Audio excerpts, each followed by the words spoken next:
This video is about Myrtle Beach State Park. And last summer we took a day trip to the park where we got to play on the beach, hike the trails, check out the fishing pier and the nature center, but we didn't get to do the campground. So we had a break from school this February and we decided that we'd go check it out. Two very different trips. Hot during the summer and cold and rainy during the winter, but it really gave us a unique perspective on the park. That's what this video is going to be about. It's going to be kind of the combination of the two. We're going to do a review of the campground. We're going to talk about the things to do around the park and places to go get a bite to eat. You're really going to want to see that. If you like this video, please consider subscribing and hitting the like button. I hope you enjoy.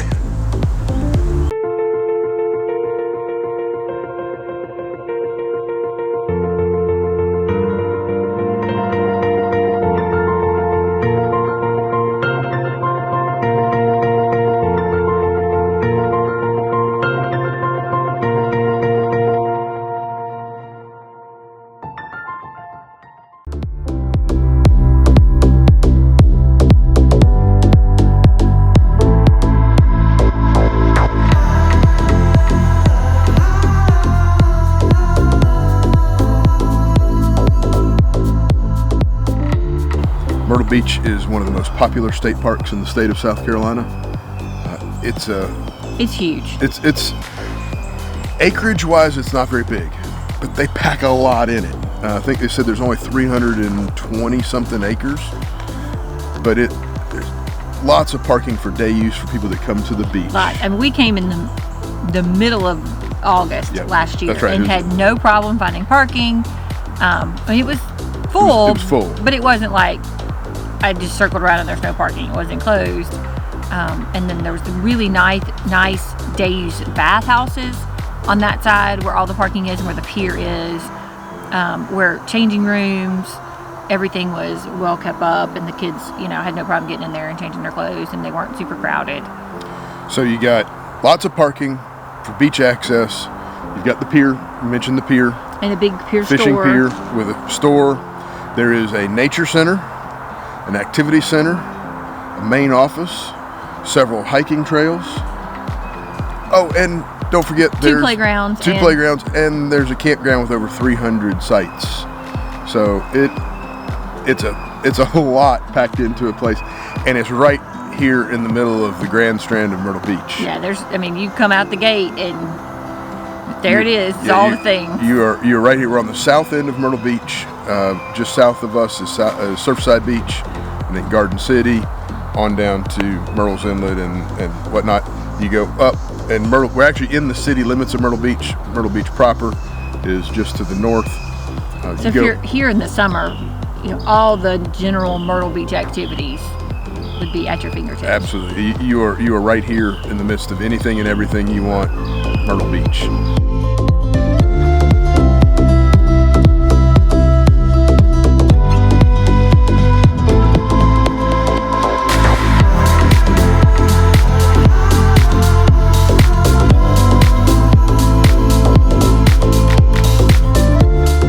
So while we were at Myrtle Beach, we had the opportunity to go out a couple times. It was rainy and cold. We really didn't. The first night we got there, we didn't want to set the outdoor kitchen up. So we went to Tidal Creek Brew House. I'm sorry, yes. In Market Commons. Yeah, it's in Marketplace Commons, Market Commons, which is you go out of the park, take a right, and it's almost immediate left. It's the old air base at the airport. Lots and lots of cool restaurants, and there's even a kids adventure museum. That's right. In that Commons. It's a really neat development with a lot of houses and businesses, but we really enjoyed Tidal Creek Brew House. Obviously, it's a brew house. There's good beers. It's fairly new. I think it's one of the newer restaurants in there. The night we went, they happened to have live music out on the patio. Oh, so it's so nice to be out with some live music. It felt very normal. Everybody was kind of in their own little areas. We had great kind of a shareable tapas menu. That's right. That night. The meals at night are what they would call shareables. So we really enjoyed what we got. We ordered a beer brat and cheese platter. Came with several different types of dips. Yeah, lots of promenade. Not promenade. What's the word? relishes. Yes. Probably is a good generic word for pickled things. It was really good. And then we had the chicken and waffles, which were chicken wings. And they were raspberry sauce. It was excellent. It was really good. Really good. And our friend, she got the sticks and dips item. It had hot crab dip, red roasted pepper hummus, and spicy buffalo chicken dip. So the food was really good. So good. And the kids got there was a kids menu, so they had hot dogs and tater tots and oranges. And then they went and told knock jokes the bartender to get more oranges. And they had this platter full of oranges that they enjoyed. Yeah, so there is a kids option. It wasn't. And there was even a little kids play area in the corner that they could have gone to. We didn't go in there because we stayed outside where the live music was. Nice little inside area, fairly small, but great beers. Great beers. They did have a full spirits menu, so if you're not a beer drinker, that's okay. You can still drink wines and spirits. It's also kind of cool because it's adjacent to this very large dog park. Dog park, and then there's a dog park, and then an area that was just a place for people to go hang out. Yeah, there was some hammocks and chairs and little fire pits and rockers. So it really neat place. If you have an opportunity, that one's a great place to go check out, right close to the park. Then one day for lunch, we rode a little bit further down and went to the Grilled Cheese and Crab Cake Company. Now it is down in Garden City. It took us about 15 minutes to get down there. During the summer, with summer traffic, probably be quite long. Yeah, you're probably looking at a 30-minute ride down there. It's a small place, but so worth it. Oh, it was fantastic. We saw some reviews online that made us want to go check it out, and it was absolutely worth it. So I had a fried green tomato pimento cheese sandwich, and I had what they call the crab melt. It's a crab cake in the middle of a grilled cheese sandwich, and phenomenal. The service was great. The staff was super cool and nice. It was really a real nice. Eclectic little place. It does look like it has a good bit of outside seating when it's warmer and prettier. Yeah. I think that would be a good choice. We highly recommend. Yeah, both of them. Well worth checking out. Yeah. Some of the other amenities that we've enjoyed here at the park, we love the Nature Center.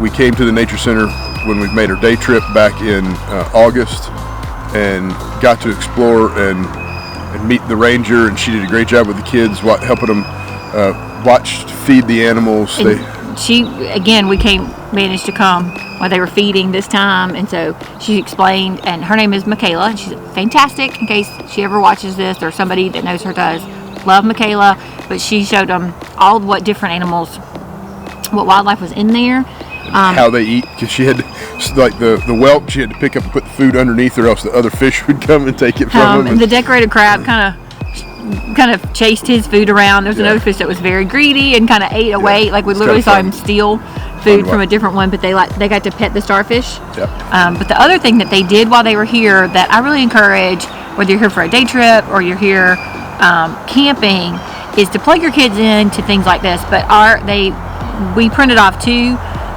scavenger hunts, and we'll link those in the description. We'll link it in the description. But to the scavenger hunts and to the activities, because of COVID, they're not allowing there to be activities at the Nature Center. They have a huge activity center, and they often have programming, and they're not doing that. So they're doing these self-led activities, and they've done a great job around the park of putting in some self-led signs, like a squirrel can jump this far, can you jump that far, and here's how far that is. And not just at the Nature Center, there's some at the playgrounds, and they're throughout the park. Kind of scattered throughout. So you had to kind of go hunting for the signs and learn about the animals. Yeah, it was really cool, and we had done 2 ourselves, and I noticed when we got to the Nature Center that if you did 3, you got to earn a patch, a Myrtle Beach State Park Ranger patch. So she was kind enough to give us a 3rd scavenger hunt, which actually took us not just to the Nature Center, but kind of on a trail to the beach and to the South Carolina, the tree that's in the shape of South Carolina. Really neat tree. And to the playground, which also had a bunch of those activities like standing on one leg, like the birds on the shore, and why they do that. And how far can you jump, like a squirrel? They can jump 10 feet. And climb the trees like the gray wolves. So it was a super cool activity. And then when the kids got to come back, they were able to go into the Nature Center and visit with her, and then they earned their patch. She checked their answers. She didn't just take it verbatim. And when we missed one, she was like, oh, there also is this that you missed, and this is where you find it. And then they got to pick out one, and I think there was 16 patches. There was a lot of patches. There was a lot of different, Sam Henry says stay wild, and it's got fox on it, I think, like learning more about keeping the animals wild and taking care of what you need to take care of so nature stays protected. And then Claire got one all about dolphins. So it's really cool, and she really takes great time with them, and I feel like they learned a lot around the nature center.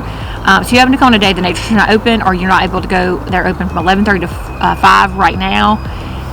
Check their website Tuesday through Sunday, so that some of that might change. It probably changes depending on the season. Yeah. Again, this is February, so everything is scaled back a little bit. But please check out the nature center. If you're not able to go in there, the outside of the nature center is really cool too. There's this giant trail, and it's made out of recycled tires. And that trail leads you back to a big parking lot. So if you're here for the day, you can park at the parking lot and walk through. And every few feet is a sign about, what the sound of chickadee makes, the sound of screech owl makes, what color this animal is, how many of these we normally have. Around the butterflies, about eagles, the butterflies, eagles. There's owls. Another thing about camouflage, even though animals are bright colored.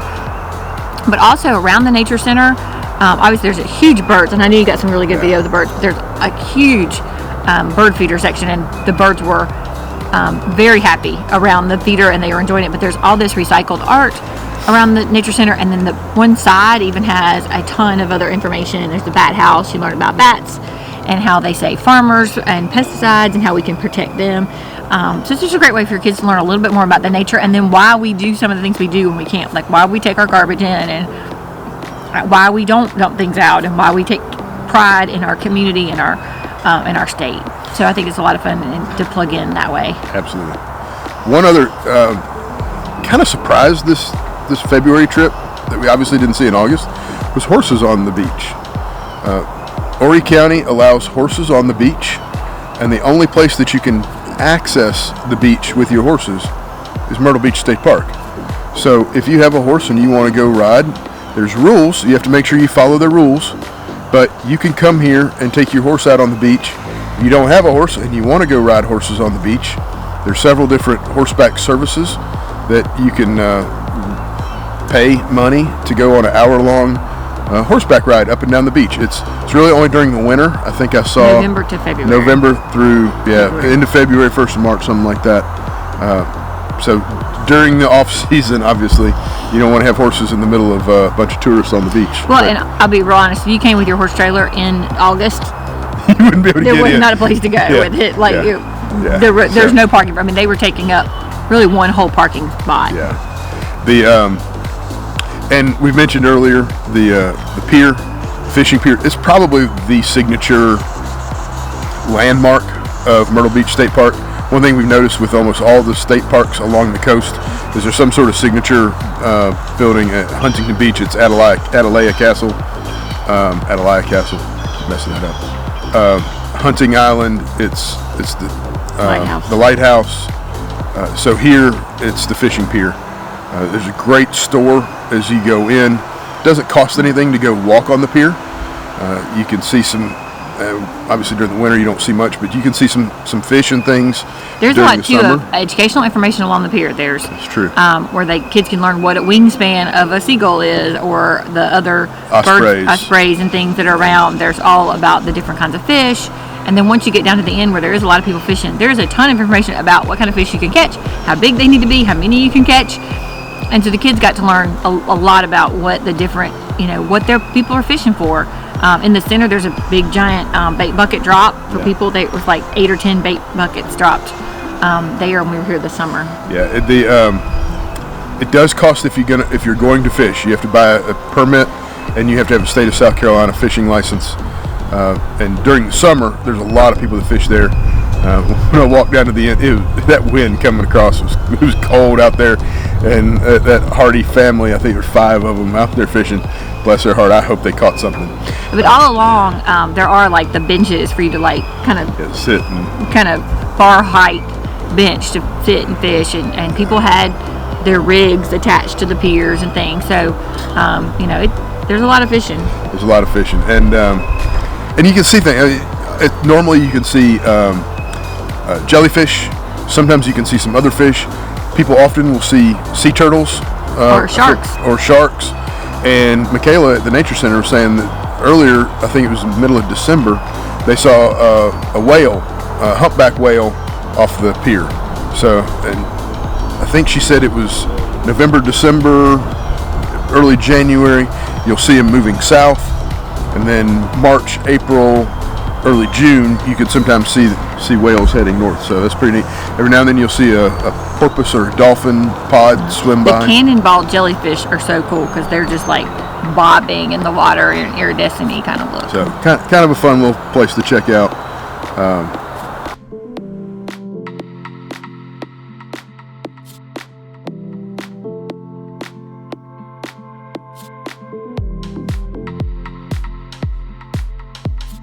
All right, the campground here at Myrtle Beach State Park is the biggest one we've ever stayed at, probably. Yeah, as far as space and as state parks, yeah, I would say it's the number of sites. Yeah, it's a big park. It's all in the woods. It's not on the beach. It's not really close to the beach. I guess some of the ones up front you can walk to the beach without too much discomfort. But not like hunting where you could see the dunes or or Huntington Beach where you had a nice little walkway to get you right there. Here you're further back. The campground sits in circles. So there's circle 1, which goes around the ranger station, and then 2, 3, 4 is kind of its own little weird thing off to the side. 5 and then 6. We're staying in 6, which is the furthest back. I'm going to take a pause here. We'll do a quick walk around of the site. Here, site 315 in Myrtle Beach State Park. It is a packed sand site in loop 6, which is the furthest back, the back loop. For being packed sand, it is amazingly level. I didn't even have to get the Anderson blocks out at all. It was level right as I backed up, which is really nice. But we have had a lot of rain, so it was kind of muddy. I moved a little further over from the utilities to avoid the mud, which kind of cut back on our space on the other side, but it's still plenty of room. This site has 30 amp, 50 amp, and full hookups. And one complaint I have is the sewer hookup's a little high. That's okay, we'll work around it. It'd be nice if it was a little lower, easier to drain. But see how close the neighbor is on this side. Nice big Class A pusher.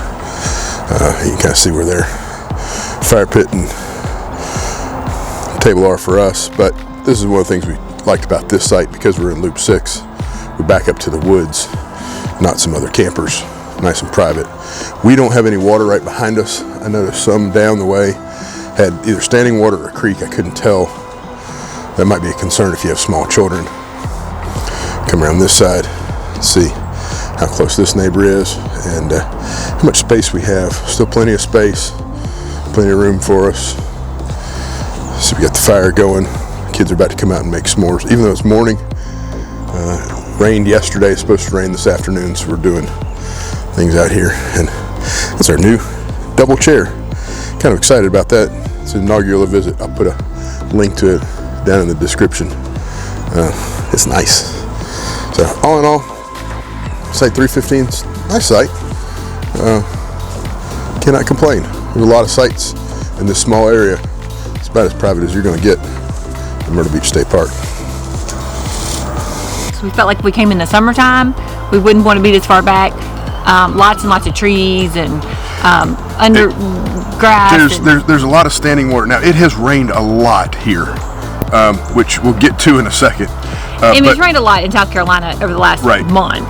But back here in this back part, I think there's more likely to be standing water, so there's likely to be more mosquitoes in the summer. I think you need to come prepared for that. It looks like there's some standing water generally. In general. One thing that has surprised us, because we're in the back, we're actually closest to the highway. Actually quite close. You could sometimes see headlights. Yes, at night you can see headlights, and it's loud. It's the loudest state park that we've stayed at because of the highway. And also just because it's a big campground, there's a lot of people here. Even in the dead of winter. Right, yeah, I mean, it's the first weekend of February, and it's busy. There's a lot of people here. So I can imagine in the summer it is very full and active. And another thing about this campground, and it's the park in general, is it's right near the airport. So you get a lot of airplane noise. The way that the flight pattern is working this weekend while we're here is the planes are coming in off of the ocean and landing right next to us, and they're taking off and going away from us. So as they take off, especially the big planes, you can tell when a big plane takes off. It will rattle. So just be prepared for that. Get used to it, and it's not awful. And if you're from Sumter, right, we're used to airplanes. We get a lot of airplane traffic, so it didn't bother us. Yeah. But if you are not used to a normal air pattern traffic, right, I think it might startle you at first. Back to the water. As I mentioned, it's rained a lot here. It rained, this is the second night we were here. Yeah. It rained all night long, and it was a lot of rain. I don't have a rain gauge here, so I don't know how much. But when we got up and started making a ride around, we were surprised at how many sites were completely underwater. Like, you couldn't come down your steps without stepping in water. If that had been our site, Clara would have been the only one, I think, with dry feet. So. She has some rubber boots. The rest of us would have been kind of out of luck. We didn't come prepared for that. Site 235 was one in particular that we saw the guy packing up in water. His whole site. Yeah, his whole site was bad. 236 across the way also had a lot of water. There was nobody in that site, but it had a lot of water. We stopped talking to one guy who said, his rug was like floating. And I can't remember his site. He was somewhere in the 212 to 216 range. There were several in that area that were a lot of water. And he said he had gotten up to a lot of water the week before. Right. He was a snowbirder, which they come for a month or more. And he said he'd gotten up to a lot of water, so he'd gone somewhere and got boots. So when we saw him, he was walking around in knee-high boots. Yeah. A couple other ones that looked like they had a lot of water. 306, 309-ish. 65. That guy was surrounded by water. It looked like his site was okay. He was actually in a tent. He looked like he was okay, but all around him was water. So just something to be aware of. If you come and it's expected to rain, bring some boots and just and even for the kids, like the playground we went to the first day, that's like there's a playground kind of in the middle of the campsite for the campers. That's a really good playground. It's got a lot of different variety. We have some funny video. There is like one wonky slide that was kind of fun. I think it's supposed to go up, but it looks like a slide. But on the second day that we went down there to it, you couldn't get to it. You couldn't get to it for standing water. The water was so deep it's pretty bad. That we could not get to it. We would walk around and connect to it from a different way, and but even trying to go like backwards to it through somebody's site, there was just too much standing water. Once you got to the playground, once we kind of made our way around again, it was fine. The playground itself was in great shape. It was difficult to even get to. A couple logistics about things here at the campground. Everybody has 30 amps. Some have 50 amp service, and some have full hookups. You got to pay attention whenever you make your reservations. They charge accordingly. So if you get just the 30 amp, it's the most inexpensive. We're actually in one of the more expensive because ours has 50 amp and full hookup. And if you look at the map, like from the visitor check-in station store, it kind of makes a pie shape through all of the circles. Of the full hookups. Yeah. And it seems like the north side has more of the 50 amp than the south side. So just pay attention when you're making reservations. Since it's such a large campground, they do have more than one dump station. They have two. But since so many sites are full hookup, it really didn't seem like there was much of a line yesterday. Yesterday on Sunday, when you would expect most people to be leaving. Yeah, there wasn't like a real backed up line. It's right next to the ranger station. We came in the wintertime. We checked in at the ranger station right there in the middle of Loop 1. When we came this summer for a day trip, the check-in was actually up the hill. There's a host stand. Host hut, I think, yeah. That's where the check-in is during the summer, just to try and alleviate some of the stress on that ranger station. Because it is also a store, all that you can get your firewood, your ice there, and that's where the laundromat is. Right. Speaking of that, it's a great little store. They have a little bit of everything if you need it. If you've forgotten toiletries, if your sewer hose cracks. They have a little bit of everything there. You need something to roast your marshmallows with. Yeah. Also, some great postcards, T-shirts, stickers. Right. But it's a good store. That's where you get your book stamped. It's a neat little store. But not your Junior Ranger sticker. Yeah, she wouldn't do the Junior Ranger. There are 2 laundromats here in the campground. One is by the ranger station, and there's also a bathhouse right there attached. And then there's another one back between Circle 5 and Circle 3. There's one of those bathhouse laundromat buildings, and there are a total of 6 bathhouses. They seem like they're pretty clean and kept up. They're nice. The couple that we have been in were very nice. Yeah, they get a lot of use, so they keep them clean, and they. And this they is one of keep the 'em up. most traveled parks. Right. So again, I'm sure that the funding is better here rather than some parks that are least traveled. But during the summer, it is fully booked, and there are, Yeah. several hundred sites. I think there's 300 and some odd sites here, so it's a busy campground, but we've enjoyed it.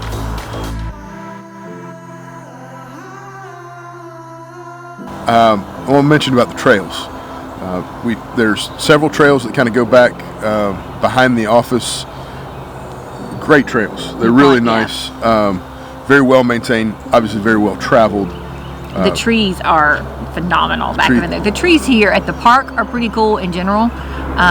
Just hardy, twisted, interesting trees. And there's one point where you kind of wind up over by a pond. You actually pass that pond when you drive in the entrance. It's got this weird, it looks like almost a mildewy yellow something. It's actually part of nature and is very natural and normal. That was kind of interesting. We learned about that. But the trails were really nice. We enjoyed They're hiking wide. the trails. They're very well marked. Yeah. Well traveled. Yeah, and fairly flat, so they're pretty easy. You're not gonna run into trouble. You don't need like a pole. No, you're not. They're not strenuous. They're good, enjoyable hikes. So, we've really enjoyed Myrtle Beach State Park. I think that it's one of the. There's a reason it's one of the most Premier parks. one of the most heavily traveled parks. If you want to stay in a campground close to the amenities, all the things to do in Myrtle Beach, this is the place to do it.